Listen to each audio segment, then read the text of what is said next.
Thank you very much for that introduction. A funny thing happened to me on the way to the conference. Started out not really so funny. I'm based in Columbus, Ohio. So I flew to Los Angeles, got on a plane in Los Angeles, which I think had a hobbit painted on it, and left Los Angeles on the 18th of October and flew here across the date line. So I arrived here on the 20th of October, and you're all familiar with this. A bit disconcerting for those of us who don't do it very often. But especially disconcerting for me this time because I set off on the 18th and I arrived on the 20th, and my birthday is the 19th of October. So my question is, do I get a get out of jail free card there? Do I get to reclaim that year? I don't think it works that way. Very pleased to be here. I'll just turn on the remote and we'll get going. So I'm going to talk about networks and libraries in a very general way. Use quite a few words and quite a few slides. And my main interest is sort of in organizational terms. So I think it'll complement some of what I've heard quite well. I found the opening ceremony quite moving, even if I had very little context for it and understanding. I also found the talk by Nanaya Mahuta very interesting for a couple of reasons. As some of you know, I'm originally Irish, grew up in Ireland.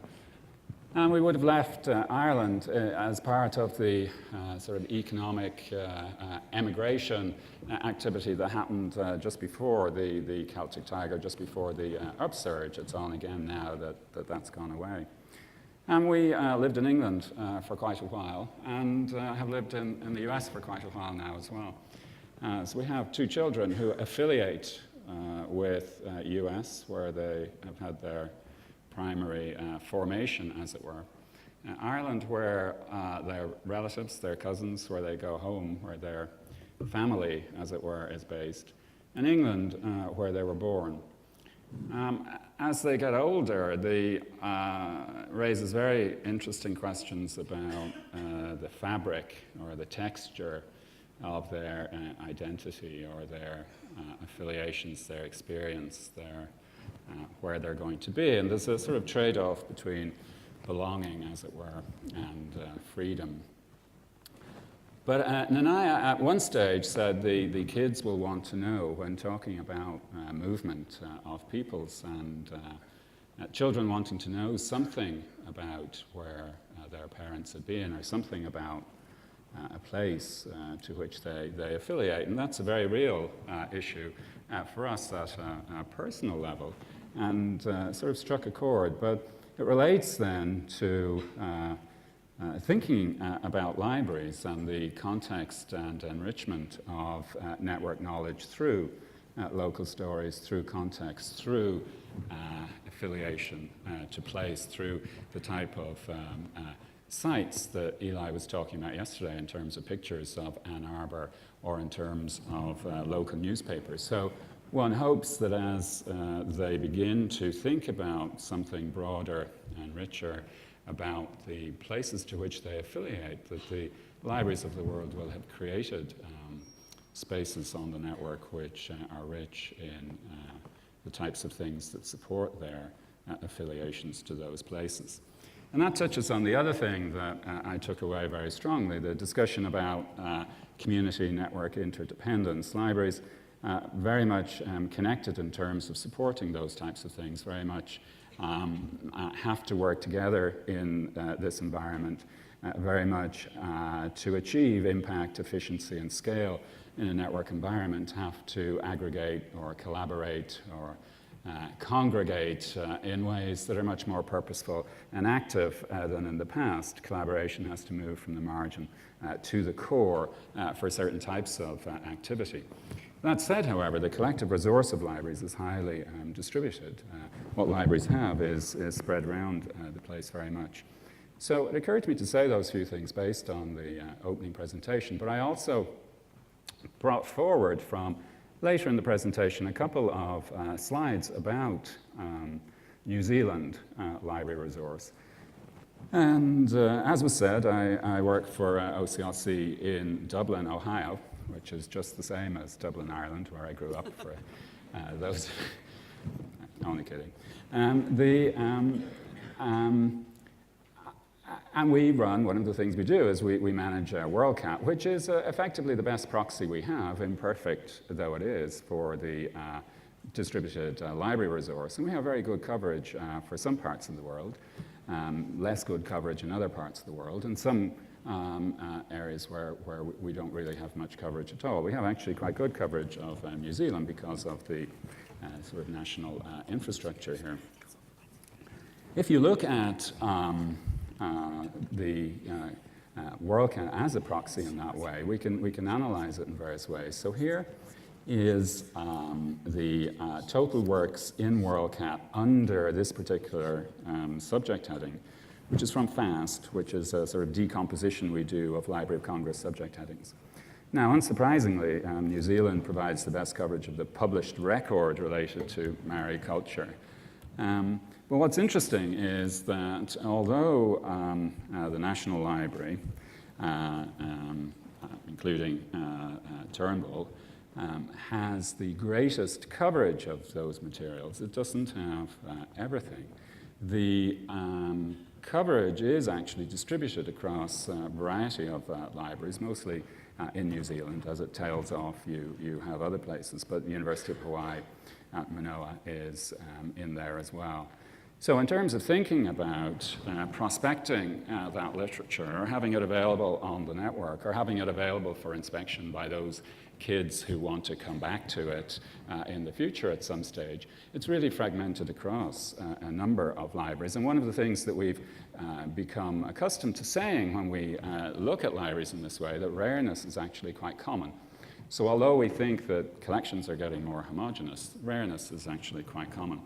If you think about types of things that might be digitized, types of things that do relate to the texture of a place, or the texture of identity, or the texture of memory, personal narratives, quite important. You look at the subject heading here for that, and again, you see this related to New Zealand, personal narrative set in New Zealand by you see the distribution there. No, again, National Library prominent, but the spread quite significant. To actually prospect the full range of those requires thinking about a range of library collections. So over time, as we think about the network, and we think about the network as a place where people are going to prospect these types of materials and expect to find them, really, our individual libraries are not comprehensive, do not cover everything, and this points to the need for thinking about the collective, thinking about libraries together. In an idle moment, I did, as a displacement activity, do a search for New Zealand, Ireland, and the results were quite predictable, really. This very much an experience of my youth, score lines like that. I did notice the beer. The reason I selected this was because of the beer advertising there, but I could have selected many others. Okay, so that was a prelude, and now here's another prelude. New Zealand in the published record. This is before I actually get to what I want to say.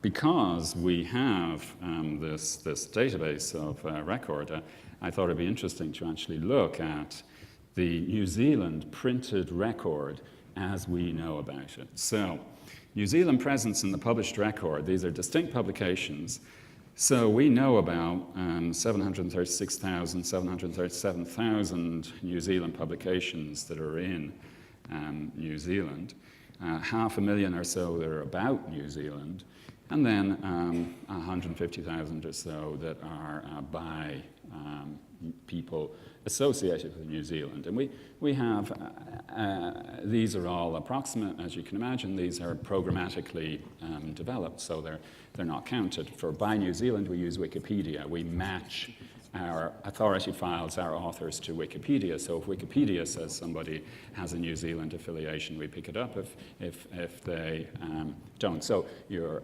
recent Nobel Prize winner, our Booker Prize winner, congratulations, coming from a small country, I know how important these things are. She's not picked up, for example, because she's actually born in Canada, even if grew up in New Zealand. So we've algorithmically, programmatically mined the data to throw up these things. So who is the most popular New Zealand author by holdings? Which New Zealand author has most holdings in libraries? Anybody want to shout something? I think I got a few.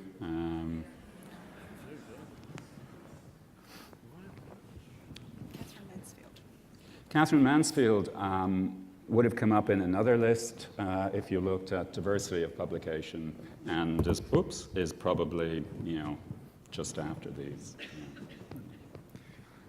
So yeah, Margaret Mahy, Joy Cowley, Niall Marsh, Eric Partridge, quite interesting.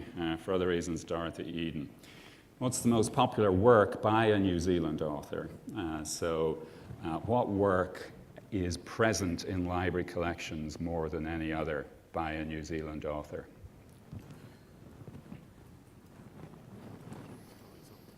You're more silent this time.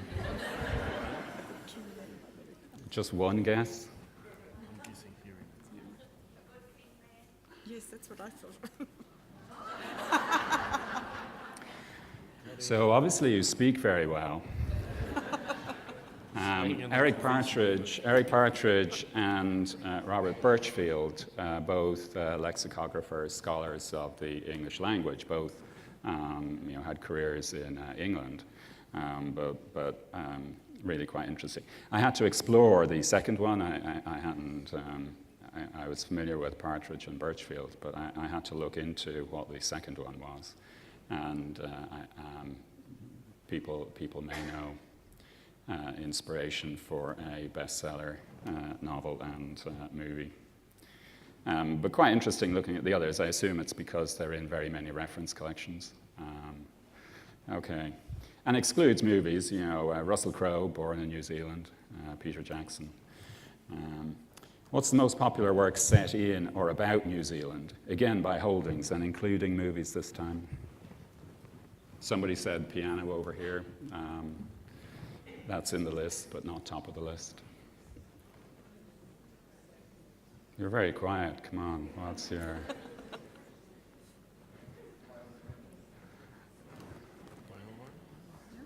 Are you ready?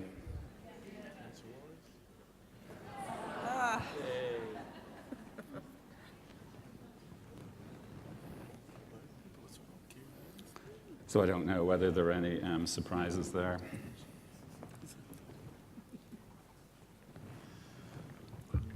And the way we do this is about and set in is again through subject headings, so it's programmatically looking at the subject headings.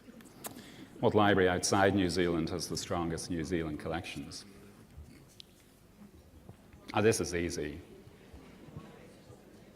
National Library of Australia.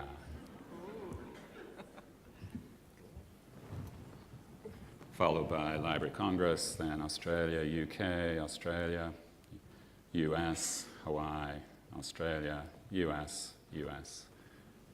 Certainly a Pacific theme there in some of those, US, and except of course for Harvard and New York Public Library.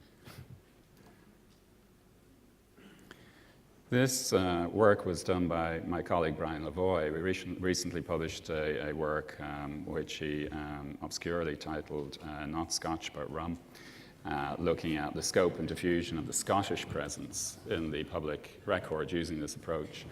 So because I was coming here, he's rerun it using New Zealand publications, and he'll be publishing a short report about the New Zealand, the scope and diffusion of the New Zealand presence in the published record in the near future sometime. So, this is an overview of what I'm going to say.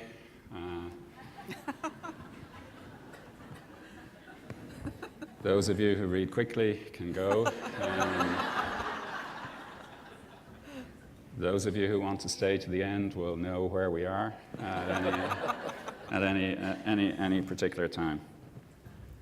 Okay, so I think it's clear we're sort of at a reset moment for lots of things. We're at a reset moment for libraries, an opportunity to reset what libraries do, where they're directed, what's important to them.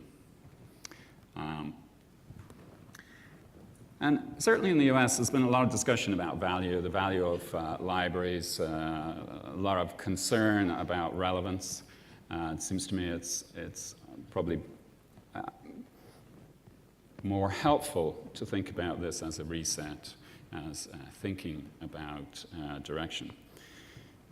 And in the context of discussion about value, there's been a lot of discussion about return on investment, and various libraries have been looking at trying to measure the return on investment, and there have been studies done looking at how do we measure our value, how do we prove our value, how do we assess our value. And it seems to me that at this stage, this is sort of a premature or secondary question, because the real question is, are we doing the right things? Are you doing the right things? This is a reset moment where things are changing.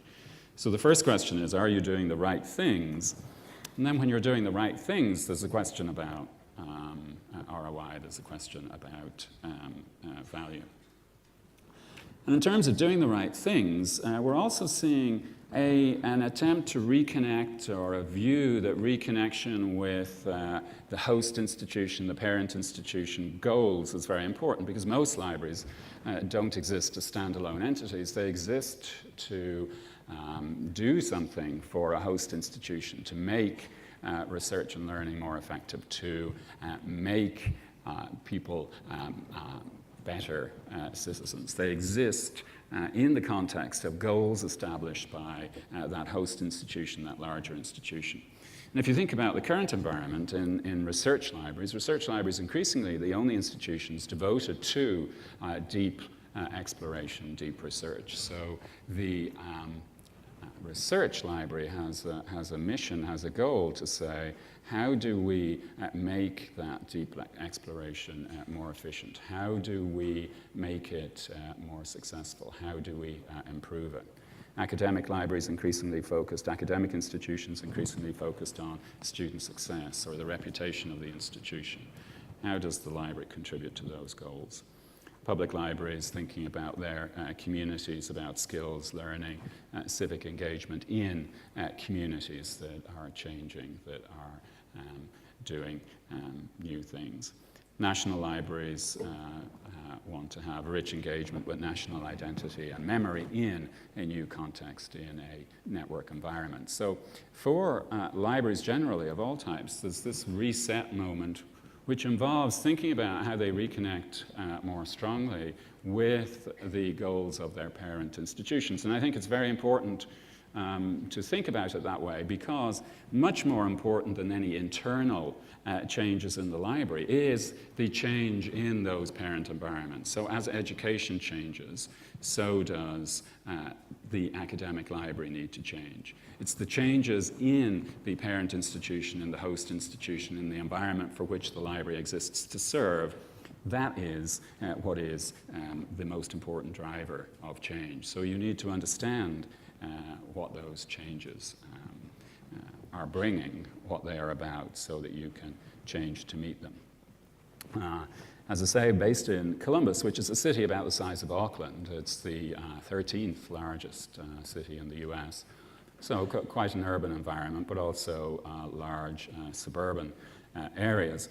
And this is from the strategic plan of Columbus. The Columbus Metropolitan Library is a very successful library politically. It achieves political and community support in terms of funding. And it also does very well in these measures of how good public library is. It's been awarded top public library in the US a couple of times in recent years.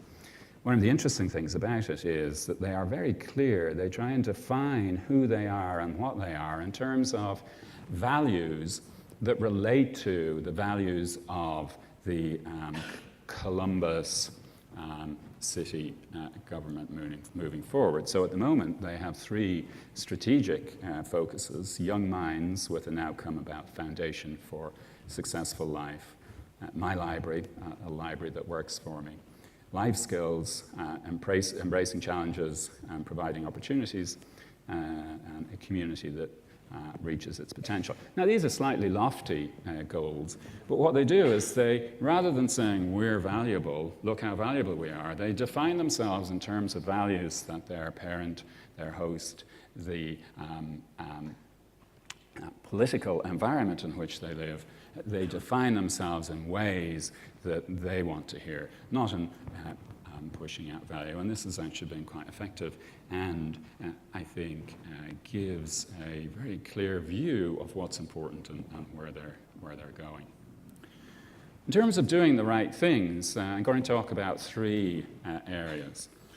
First is shift to engagement. So libraries, historically we think about collections, we think about people coming to collections. As research and learning changes, as the way people manage, create information changes, how to be an effective actor in research and learning environments, in people's information lives, that changes. And you can't expect people to come to you. You have to go out and try and be an effective actor in those environments in the way that those lives will change. So we're seeing very much a shift to engagement, and this involves a service turn.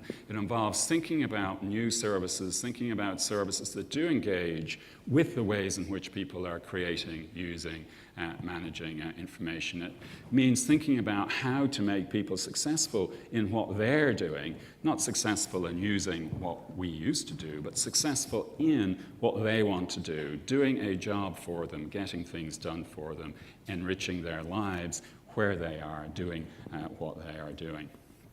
Now, this involves doing a variety of new things. It involves changing things. It involves, in the words used together, going around the words used yesterday, going around the odd bend in the river or coming to a delta. And I might mention that again because I thought it was quite a nice way of talking about things. To do that, though, means reallocating resource and effort and attention to think about how do I engage with the lives of my users. And the primary reallocation is away from infrastructure, away from big machines that we've managed, the same server that everybody else has, the same library system that everybody else has, the same processes that everybody else has. And increasingly, to some extent, thinking about collections in new ways, not necessarily as local, but as things that are shared in particular ways, particularly those print collections that in many environments are increasingly in the way of some other types of developments, valuable as they remain. So this means that collaboration, as I said earlier, moves from the margin to the core. But it also means that increasingly you have to think, will I do that? Or will I do that in a collaborative environment? Or will I just pay somebody else to do it? And this is actually very important because everybody cannot do everything. Everybody cannot continue to run a library system, a server, a repository, all of these other things, creating very little local distinctive value, doing exactly the same thing as happens across the river, down the road, in the neighboring county, in the neighboring city, in the neighboring university. So increasingly we'll see thinking about how do we share the cost of infrastructure, how do we move infrastructure into other environments. Now, that's not a goal in itself. The primary purpose for that is because we have to we have to reallocate to engagement. We have to think about how are we active in our users' lives in ways that make sense for the changed way in which they want to do things. This requires innovation, but it requires innovation that's scalable and repeatable. Now, innovation, by definition, not everything will succeed. Not everything will move forward. But those things that will succeed, we need to really focus on and make them repeatable, make them scalable, make them workable in a sustainable way across institutions, across services, make them work into the future. Innovation, very important in this environment because we have to think about new ways of engaging, but also we have to think about new ways of collaborating to move things forward, and I'll be saying more about that. So in terms of a shift to engagement, I'm going to give some examples, and I'm going to focus on these areas. Visible expertise rather than invisible expertise. Collections, thinking about moving from curation to curation and creation. Space, not the final frontier there, but the space in your libraries. Decentered web presence, moving from what we currently have as a centered web presence. And then I want to say a little bit about means and ends, a little bit about enterprise. Not the space enterprise, but enterprise, quite a nice word. And for that reason, I'm sure it was chosen to be the space enterprise. It's got a bit of uplift. Okay, so I'm going to run through these examples. First, visible expertise. So then, when we were younger, when some of us were younger, the library valued and prized this anonymity, neutrality, being invisible. If you look at library websites until recently, they're very anonymous. If you look at a dentist's website, they're covered with pictures of dentists. They want you to see them. They want to engage with you. They want to tell you how good they are, what their achievements are.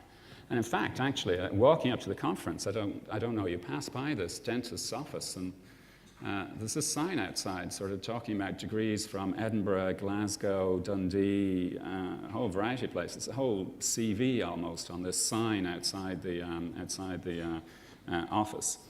But there was this sense of anonymity. Many library sites, you cannot still easily find out who the library director is. Which I think is very strange in this time and age. You want to know who the library director is if you want to talk to them. You cannot easily find who you would talk to in the context of some other type of activity. Information resources don't come with recommendations. They come as long lists of neutral lists. So increasingly this goes against the way in which we experience the web, because we experience the web through people. People are entry points to the web. People rank, relate, and recommend. We are used to following particular people on Twitter. We're used to valuing particular people as gatekeepers, as entry points. People are very important entry points. And in the face-to-face world, we rely on people, and we know that our users rely on people as sources of expertise or advice. And at the same time, the consumer web is trying to capture this. It's trying to algorithmically, programmatically, and through user input to capture that sort of people as entry points through recommendation, through ranking, through relating, through combining things as usage. So now, if the library wishes to be seen as expert, then its expertise must be visible. The expertise of the library must be visible through its services, through its people, through its presence. So we're moving from a sort of push model where you just push stuff out and hope that people will use it, very much to a pull model, where through membership of committees, through walking the corridors, through exhibitions, through events, through an online presence, you pull people towards you. You meet people in the network spaces, the other places where they are. you rendezvous with people, you pull them towards yourself. This is how things tend to work in a network environment. You need to have some gravitational attraction. But expertise needs to be visible, needs to be seen. Quite a bit of discussion about Michigan yesterday, obviously the center of the world, those of you who have not been there. This is a picture of the University of Michigan website. And what they do is they index the librarians. So when you do a search on the opening page here, you get back appropriate librarians who you may be able to contact, who you may be able to talk to. So alongside the variety of other resources, you get back the librarian. Now, I think this is part of a move towards, we sort of have full collection discovery now. You know, we used to have full print collection discovery. Now we have full collection discovery. People have discovery layers. You know, we had this, you know, you can do a search and you get back what's in the catalog, what's in journals, what's in. And we're moving towards a full library discovery experience where really you want to be able to allow somebody to search, tell them what resources you have, but also tell what services you have, what's on the website that's of interest, what people you have that can help, what people might be suitable contact points. So I think this is quite a nice approach. Columbus Metropolitan Library has these cards about people which are distributed in environments around the city. They want people to find them. They want people to discover that they have something to offer, they have expertise. So by placing these in a variety of places, they want to pull people towards them, pull people towards the services and the expertise that they offer. So pull, very important. We have to find ways of pulling people in by being in the places where they are, by being visible in corridors, in the web, in committees, in places where people are. Second one is thinking about collections. And I think here we've moved from a situation where the library curates, acquires a collection, curates it, makes it available, interprets it, to a situation where very much the library is involved in creation, is becoming involved in the creation, use, and sharing of information resources, because as the network spreads, people are creators, people are makers. That gives a new sense to the phrase, meet your maker. The people in their work create this exhaust, this digital exhaust of data, of documents, of other things. These things are available and increasingly need to be supported. New ways of doing things need to be supported. New products need to be curated. So we're moving from a curation to a curation and creation environment. And I think one way of thinking about that is thinking about outside in versus inside out. So outside in is historically the library model. The library assembled a variety of books, a variety of journals, a variety of LPs, a variety of cassettes, a variety of magazines. It brought them together, and you assess the strength or the goodness of the library by the size of the library. The bigger mountain of these things that assembled, the bigger mountain it brought from outside and put before you, the better library it was. And we're seeing that change because of the move from print to license, because people are managing down print, because there's competition for space, because it's releasing progressively less value in the lives of their users.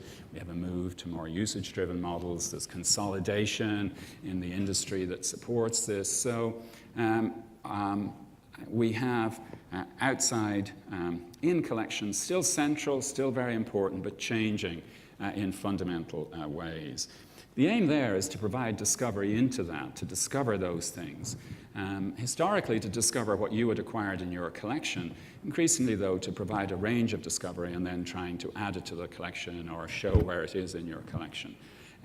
But outside in, really the model.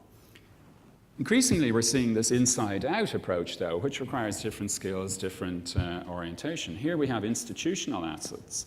These may be special collections which are being digitized, research and learning materials, research data, e-prints, institutional repository. Institutional records, you know, the business records, the archival records, the historic website, the conspectus of a university over years, community resources, newspapers, local history, a variety of things that are sort of unique-ish, sort of local, sort of specific to a particular library in a particular environment. And the aim there is to make these available outside, to push them out. It's an inside-out thing. You want to take these, put them on the web, make them available for your own users, but also to pull other users towards you, to increase, whether it's an academic environment and reputation or a community environment and understanding, awareness of this place. And this is increasingly important. And the issue here is you want to have these things discovered by other people. You want to disclose them into the world. So the dynamic is very different. The skills are very different. But I think in our libraries, we haven't quite yet created that separation. We sort of put the inside-out stuff into our discovery layer. But, you know, should be there maybe. But what about all the other places it should be? So a different dynamic. But inside out means getting involved in the creation of resources and the production of resources. It means advising, assisting, working with members of your community to help them create things, make them available, put them on the web. So a couple of examples. This is a liberal arts college in Portland, the cool Portland, hipsterish Portland that was mentioned yesterday. This is a collaboration between the library and this liberal arts college and an academic department to create a database of contemporary ceramics, images for that. Now, what they do is they have a traditional, as I say, image collection. They also then put the images on Flickr to take advantage of the, you know, the community interaction. But, you know, Flickr is an add-on. It gives them that community interaction, and they can move on. So what they're doing here is they're recognizing that part of their mission, part of their value, is helping their community, their constituency, achieve their information goals. This academic department's information goal is to make this resource available. So this is a collaboration with the library, and this library has very specifically said a major part of what we do in the future is work with our faculty, work with our constituency to help them achieve their information goals. In the past, their information goals meant delivering them stuff. In the future, their information goals, now their information goals, require us working with them to create new scholarly products, to create a place on the web where they can be seen, to be inside out. This was mentioned yesterday, coincidentally, and I don't know very much about it, but I was quite interested in it from the point of view of a library responding to the emergence of creation opportunities in its own space. If you look at self-publishing through a variety of venues, it's really growing very, very quickly for obvious reasons. There's a pent-up demand, and the ability to do it has changed. So here is a public library saying, we are here to help our users more successful in how they manage their information requirements, their information needs, how they create things online. Their users, some of their users, want to share with the world in various ways their published activities. So the library is saying, that is our role. That is continuous with our role. So the information activity isn't just providing books to them, it's helping them provide their books to the world. It's helping them share what they have done with the rest of the world in sensible and effective ways. So again, this is an inside-out type of approach. It's working with the information needs of their users in different ways, making them successful in what they do. This is a project at the University of Indiana where the university library is collaborating with academic department again. And Bloomington, Indiana, as people may know, is a world center of folklore and ethnomusicology. They have leading department looking at folklore, ethnomusicology. So the academic department, plus though the American Folklore Society, wanted to create an open folklore resource on the web. So they partnered with the library. So again, what you have here is the library deeply engaging with an academic activity, with a scholarly activity, with an information need that has emerged in one of their leading departments, and they're working with them to create something which is visible, which is on the web. So to make them successful, to help them work with their information needs, this is, again, an inside-out type of activity. There's some discussion yesterday about makerspaces and whether or not this was a central role for libraries or not. I was quite interested in what Eli was saying. Whatever way it goes, I think this again, though, is an example of this shift in thinking about creation, not just curation. And if you look at the text on the website here, this is Chattanooga Public Library in Tennessee. While traditional library spaces supported the consumption of knowledge by offering access to media, the fourth floor is unique because it supports the production, connection, and sharing of knowledge. So again, making this connection between curation and creation and suggesting that the balance between those shifts slightly. Those of you in academic or research libraries be very familiar with the growing interest in managing, curating research data and other research outputs. So this is from an article in Nature on what libraries were doing earlier this year. In the picture is Saeed Chowdhury from Johns Hopkins University, who has done a lot of work, given the environment they're in, to think about how you work with faculty to make research data available in ways that are useful. So again, what we have is a library working with its faculty, with its constituency, to meet their information needs, and those information needs revolve around creation, disclosure, management into the web, inside out. A quote from Catherine Harbour-Ree from Monash. I just thought the phrasing was interesting, to identify and publish all kinds of information. So I've resisted saying publish, because publish has a variety of, we tend to hear different things when we say publish, but very much manage and disclose, support creation is common to all these examples. In terms of libraries always doing this, they did. Of course, and I very much like this quote from Irish writer Sean O'Foylon. He's talking about the National Library of Ireland. And what he's saying is people should think not so much of the books that have gone into the library, but rather of the books that have come out of it. So the library exists to support creation.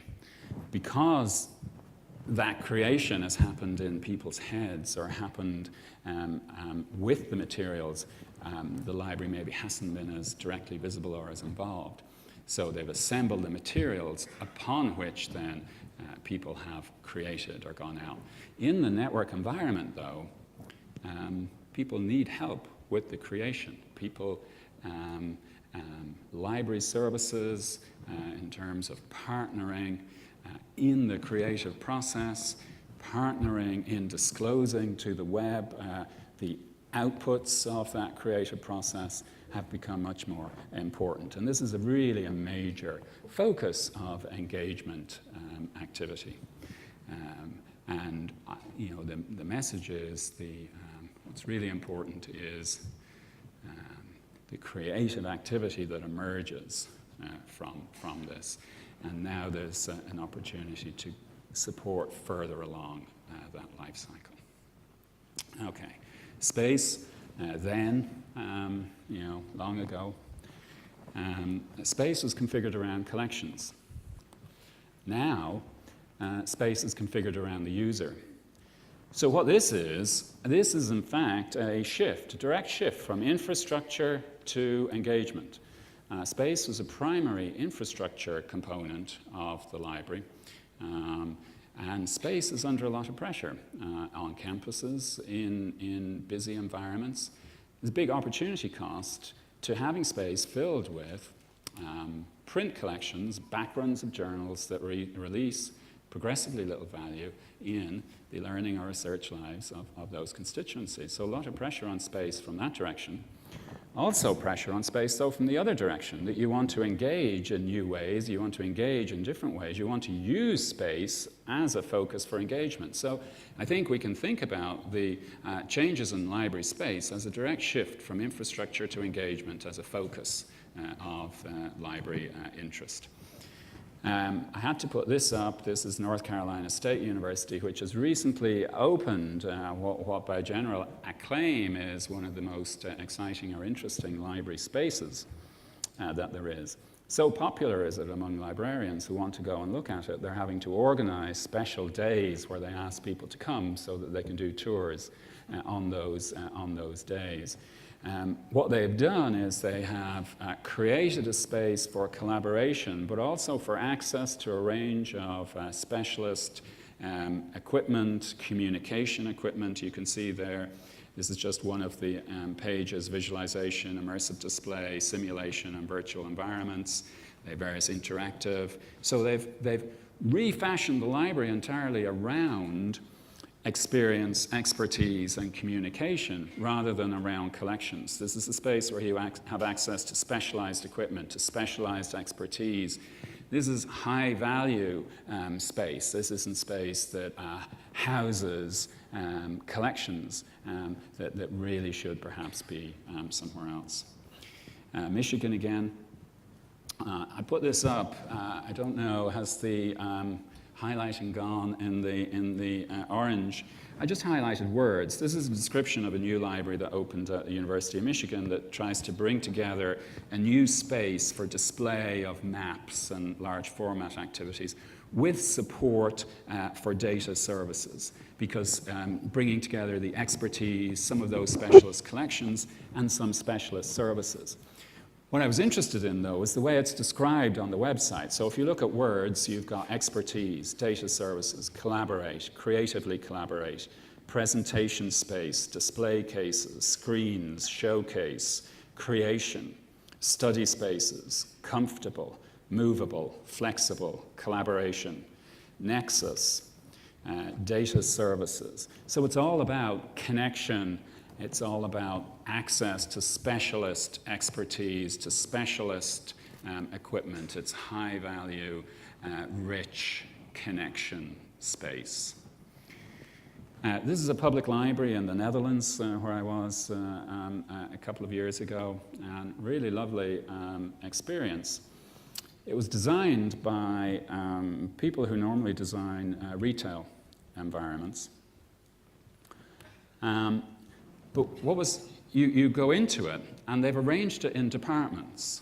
You know, so you've got the fiction department, you've got the DIY department, you've got the literature department, and they're color-coded with those symbols. If you see the sort of pinkish top on the shelving there on the left-hand side as you look at it, you know, that's a particular area. In the background, you can see the yellow on the shelves. That's because that's a different area. So they guide you around in this sort of color image coded way. They have carpets on the floor that are different depending on which area you're in. One of the really nice things is that motif is taken up on the website. So there's a connection between the physical environment and the website because some of the same patterning is used on both. They display the books, cover out where they can. They have particular specialist displays. They have a computing area which they support a variety of activities. They have a cafe. But it's comfortable and it flows, and they're very much geared to say, we want to connect people with things that are of interest to them in a more active way than we have historically in these spaces. We want to help people rendezvous with stuff that they're interested in. They can still prospect the shelves, they can prospect the catalogue, but we want to help them rendezvous with things in the way in which they do perhaps for other purposes in retail environments. But it's a really lovely environment.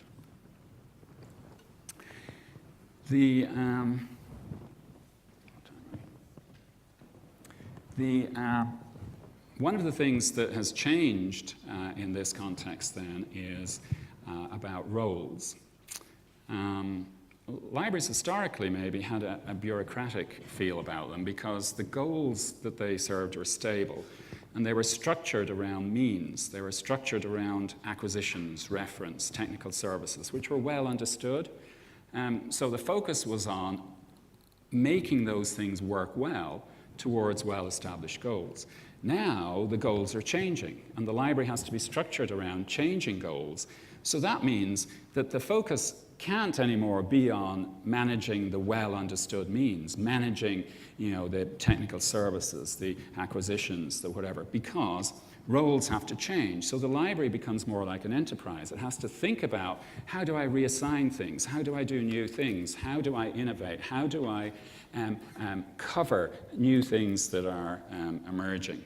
So we're seeing very much the emergence of a sort of more enterprising role in the sense that what's important are the goals that you're there to serve, and you have to reallocate resources to meet those goals, rather than thinking, I know what I'm doing, and my focus is on doing that very well because I've got this well-oiled technical services, well-oiled reference desk, well-oiled whatever. So really a focus on ends, a focus on goals, and that means having to think in a more enterprising or a more a way that recognizes that change happens. And it means bringing in new types of expertise. A couple of examples. This is University of Technology, Sydney Library. The little bar at the top is a Dewey navigation, so you can click on that and you get into the catalogue in that particular Dewey range. And it's sort of very nice and subtle and understated, and it's just there as a helpful prompt. And the ribbon is nice, and the colors are nice. This was probably a bad example because of all the blue. And this was the invention of an artist in residence. And if you look at the description, it's to inject playfulness, art, culture into all aspects of the library operation as is a transition. So ensure ongoing relevance and development of a dynamic library into the future. I'm sure many of you have seen Mal Booth present, and he talks about this in quite an exciting way. But the reason for raising it is to say, here is a very conscious attempt to think about where you want to be and how to change that. A couple of libraries in the US have anthropologists on the staff now. This is the University of North Carolina, Charlotte, Donna Lanclow, who's an anthropologist. And the reason they have anthropologists is they say, well, our users are changing. We need to understand more about how our users are changing. We need to understand what they want. We need to understand their workflows. We need to understand where we should intersect with them in helpful ways. Columbus again, they have a ready-to-read core. They go out. Their purpose is to prepare children for kindergarten, to try and help them be successful in areas of the city where that help is needed. And what they do is they go out into the community, they go out into different places. But you look at the type of people that they have in those roles, fluent in French and Somali, fluent in Spanish. My son goes to a public school in Columbus where there's a large Somali population. So they want to reach out in the venues where these people are, but that requires different orientations, some different skills, and it's an enterprising view of the world. The last thing here is the decentered web presence. So once discovery happened at the library, now discovery happens everywhere. There's a focus on discoverability in multiple environments. So discovery happens elsewhere. We know from weblogs and so on that the majority, and certainly in academic environments, the majority of traffic for some services comes from Google, comes into the resolver or comes into resources from outside. So discovery happens elsewhere. I quite like to, when I'm visiting a place or going back, I quite like to read a crime novel set in that place. So I was looking in Google yesterday, and this page popped up from Christchurch City Libraries. I didn't go to the Christchurch website. I didn't know it was there. It just came up in a Google search. So things need to be discoverable. They need to be out there. And I will acquire one of these. So if you think about what libraries are doing, they're decoupling their communication from the website. So you can see, Flickr, blogs, Facebook, YouTube, Google, it's being decoupled. They're moving to more cloud-based resources, which may involve some sharing with other institutions. And this is an example from a UK academic library because I was doing some work with them. But they're pushing their metadata and their services into other environments. So metadata is appearing in a variety of other environments. They've got a variety of apps, toolbars, interfaces that are available to other environments. They put data in other environments. They've got RSS feeds. So the web presence, we're used to thinking of the central web presence, but really it's becoming important to think about the multiple places where you want to be, the multiple places where you want people to rendezvous with you. You want to think about pulling them in by being in a variety of other places. This is a nice example. Bowling Green University has this quite popular sleeve-facing activity. So they have a popular culture library and music library, and they've put quite a bit of effort into pushing things like this out, creating conversations around their collections.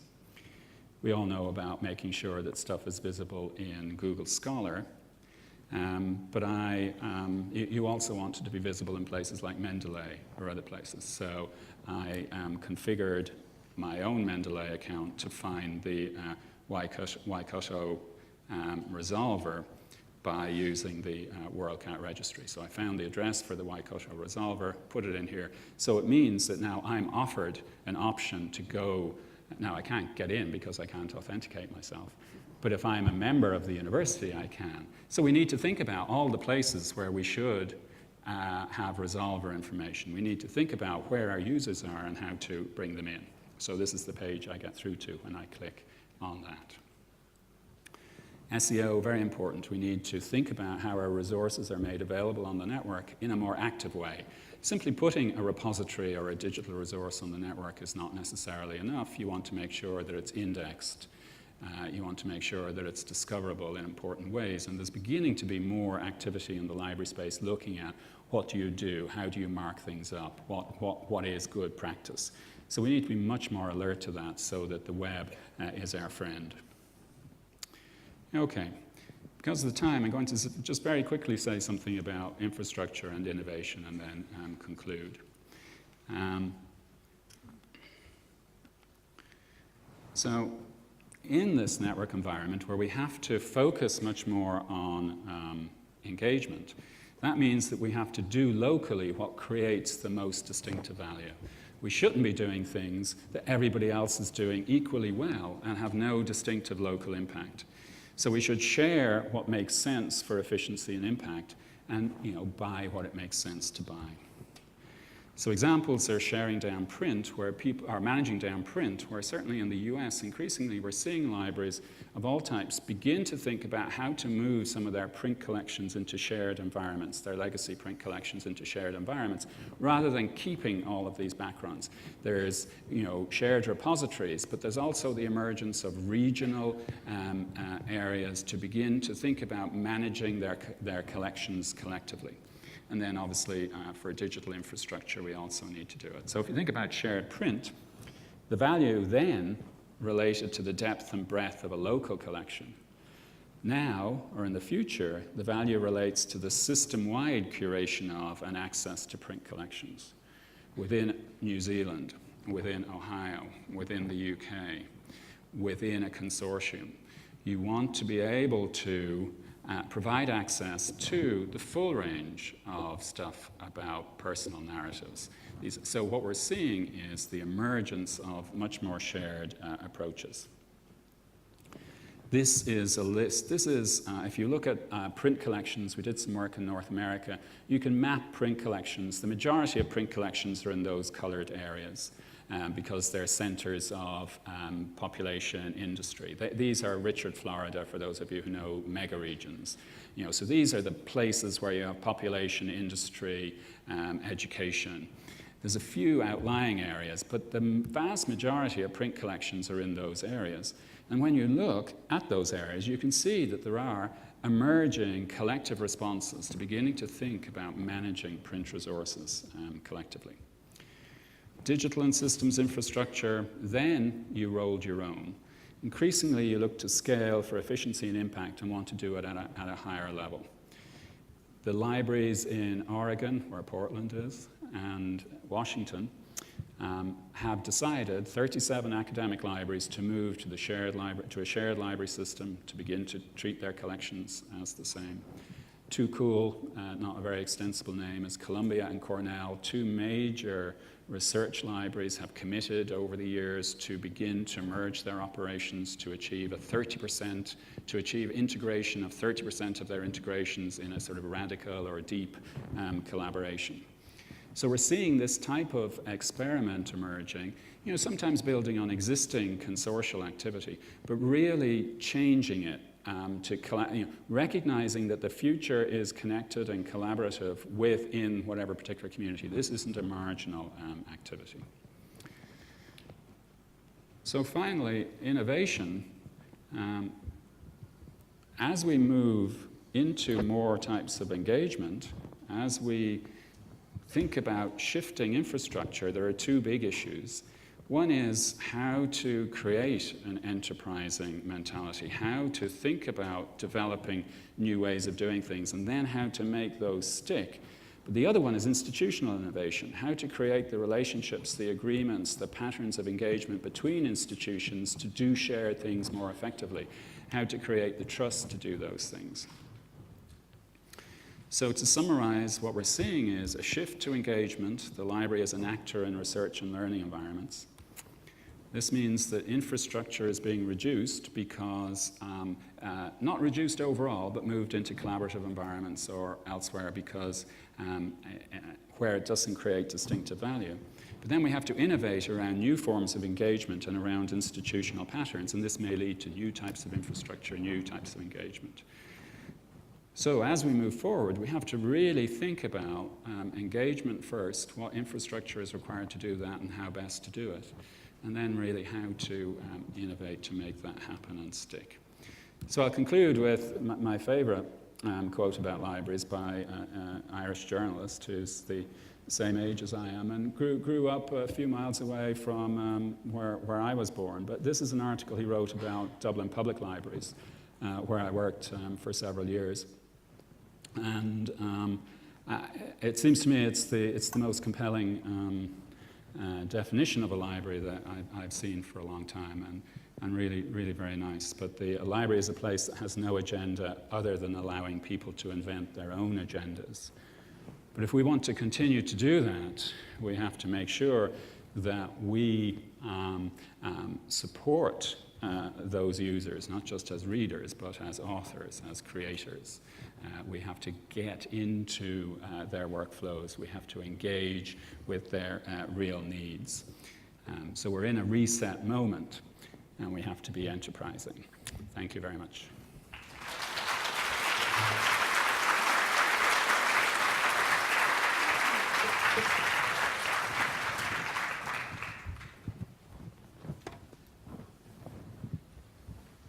Thank you very much, Loran, for your reset moment, for your advice as to how libraries will do better, for your inside out, which is a wonderful thing to think about. But because we're out of time, and I know that everybody will want to ask Loran questions later on, we'll thank Loran now, and I'm sure that you'll be able to find him and talk to him later on.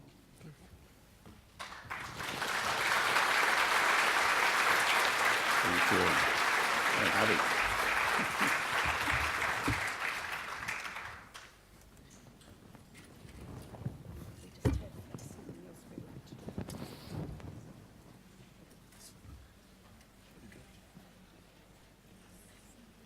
Right, everybody. We don't like to think of Loran missing out on his birthday, so if you would like to join me now. Happy birthday to you. Happy birthday to you. Happy birthday, dear Loran. Happy birthday to you. Hip hip. Hooray! Hip hip. Hooray! Hip hip. Thank you.